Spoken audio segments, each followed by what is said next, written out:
1월 2일 살아계신 하나님의 말씀 열왕기하 4장 8절로 30절 말씀으로 남을 배려하는 이들이 되라는 제의 말씀 드립니다. 우리의 삶을 삭막하게 하는 것들은 어떤 것들이 있을까요?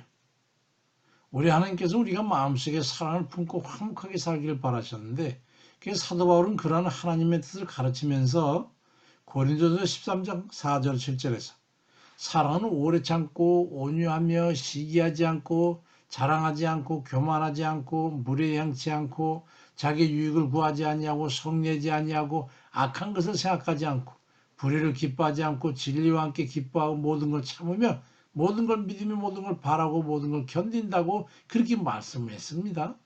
근데 그러한 사랑의 유형을 다 혼합해서 한마디로 표현한다면 그건 바로 남을 배려해라 하는 그 한마디로 정의될 수 있습니다. 누군가에게 배려를 못지 못할 때 인간은 소외감을 느끼고 불행하고 한숨을 쉬게 되고 실망하게 됩니다. 그러면 행복하지 못하게 되는 겁니다. 아무리 의식주가 족하게 채워져도 남에게 배려를 받지 못한다면 그건 삭막한 인생을 살면서 불행하게 되는 겁니다. 배려하며 행복에 이르는 길임을 알고 싶으십니까? 엘리사 시대 슈넴 여인과의 얽힌 이야기를 아시지요? 나사렛에서 남쪽으로 약 11km쯤에 위치한 수넴이라는 곳에 한 여인이 살고 있었는데 엘리사가 그걸 지날 때마다 그는 있는 정성을 다해서 대접을 합니다. 엘리사가 하나님의 종이라는 걸 알고 그걸 지날 때마다 그 집에서 기숙을 하고 음식을 먹고 그렇게 정성을 다했습니다. 열왕기하 4장 13절에 보니까 엘리사가 자기 사환에게 이르되 넌 그에게 가서 한번 물어봐라. 우리를 위해서 세시간 배를 하는데 무엇을 좀 갚아주면 되겠냐. 왕에게나 사람간에게 뭘 구할 게 있느냐? 그러자 여인은 대답하기를 나는 내 백성에게 그냥 거주하나이다 말씀합니다.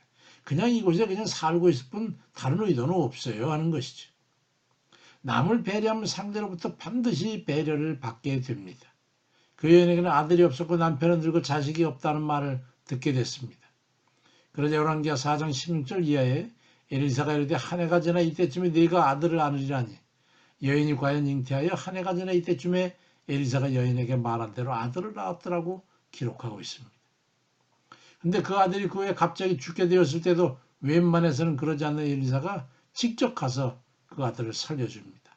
사심없이 마음을 다해 그를 배려했던 그거를 하나님의 큰 능력을 통해 아들을 낳고 그 아들의 생명도 살린 놀라운 은혜로 배려하고 갚았던 겁니다. 진실한 배려가 또 다른 배려를 얻게 되었던 것이죠. 배려는 어떤 행동입니까? 배는 상대를 존중의 여부로서 편하고 자유롭게 해주는 겁니다. 마음으로부터 이해하는 것입니다. 아무리 좋은 거라도 그 사람의 처지에서 생각해 주는 게 배려입니다. 고린도전서 13장 4절 7절의 유형에 바로 그에 해당되는 것이죠. 온유하고 시기하지 않고 자랑하지 않고 교만하지 않고 무례하지 않고 이익을 취하지 않고 성내지 않고 참고 기다리면서 바라고 이 중에 어느 것 하나 나 자신을 위한 게 있습니까?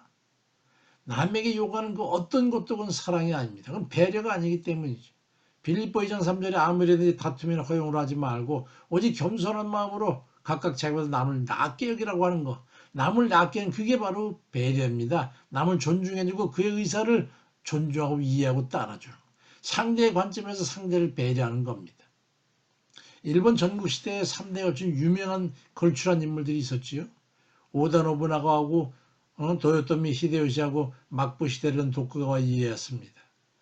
이 중에 도요토미 히데요시는 우리나라 임진왜란 같은 인물인데 원래는 오다의 몸종이었습니다.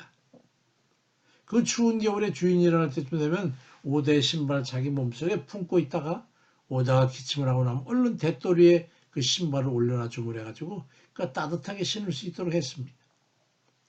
오다는 그걸 알고 그를 일개 몸종에서 장군이 되게 하고 영토를 하사하고 나중에 오다가 참살당했을 때 일본 전국을 지배하는 후계자가 될 수 있도록 했습니다. 우리가 그리스도인으로서 그리고 사랑하는 이들을 섬겨주는 이들로서 어떻게 살아야 되는가 하는 것은 그거에 대하면 바로 다른 게 아니라 상대를 배려하는 겁니다. 내 마음대로 끌려가는 독선적인 배려가 아니라 상대를 존중하고 그의 입장에서 이해하는 배려가 필요한 것입니다. 새로운 시대에는 마음을 뜯어 고쳐서 내가 이끌려고 하지 말고 상대를 붙돋아주는 배려로 사랑을 신청하는 그런 이들 다 되시길 주의 이름으로 축원드립니다. 아멘입니다.